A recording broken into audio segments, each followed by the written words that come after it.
ఏమన్నారు ఏడీ ఆఫీస్ వాళ్ళు?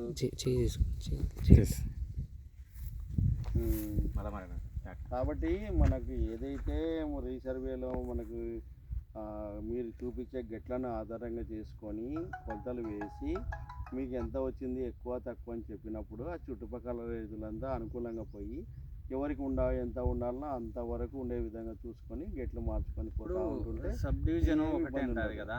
అవును, అది ఎక్కువ, అది చాలా మనకు 3 చిల్లర అనేది అనుకో, 5 సెంట్ తక్కువ అయినా ఏం చేయనికి లేదా అది సబ్ డివిజన్. ఇప్పుడు కరెక్ట్ బాగా అడిగినారు.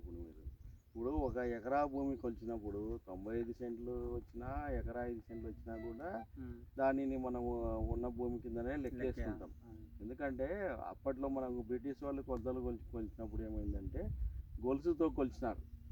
గొలుసు పట్టుకొని భూమి మీద గొలుసుకి ఏమవుతుంది, ఒక గొలుసు తీసి పెట్టడంలో ఒక జానెడు బెత్తడు పోతూ ఉంటుంది. ఇప్పుడు మనము లేటెస్ట్ టెక్నాలజీ రోవర్ తీసుకొచ్చినాము. రోవర్ ఏమవుతుంది, ఈడ పాయింట్ పెట్టి నేరుగా పోయి ఆడ పాయింట్ పెడితే మొత్తం కొలత ఒకటేసారి వచ్చేస్తుంది. అంటే ఈ జానలు గీతలు పుల్ల పెట్టేది కానీ ఏముండవు, ఒకటేసారి టోటల్ లైన్ వచ్చేస్తుంది. ఒక 10 గొలుసులు ఉంటే మనం 10 గొలుసులు కొలచాలంటే 10 బెత్తడ్లు పోయినా కూడా 4 లింకులు తేడా వస్తుంది. అదే నీకు రోవర్కి 10 గొలుసులు వేసేది ఉండదు కదా, ఒకటేసారి పెట్టేస్తే ఒకటే కొలత వచ్చేస్తుంది. అందువల్ల మీకు 1 సెంటు 2 సెంట్లు 3 సెంట్లు తేడాలు వస్తుంటాయి.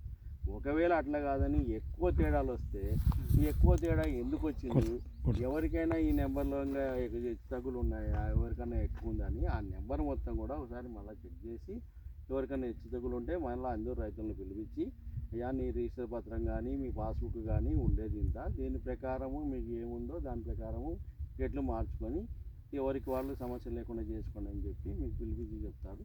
దానికి రైతులంతా సమ్మతించినట్టు ఒక స్టేట్మెంట్ తీసుకొని అప్పుడు సమ్మతించకుండా సార్ ఆ నెంబర్ వాళ్ళు అంటే ఎవరికైతే ఎక్కువ ఉందో వాళ్ళకైతే మనం తగ్గిస్తాము. ఎందుకంటే ఎక్కువ భూమి ఇచ్చి నీకు తక్కువ మనిషికి తక్కువ పెట్టడానికి లేదు కదా.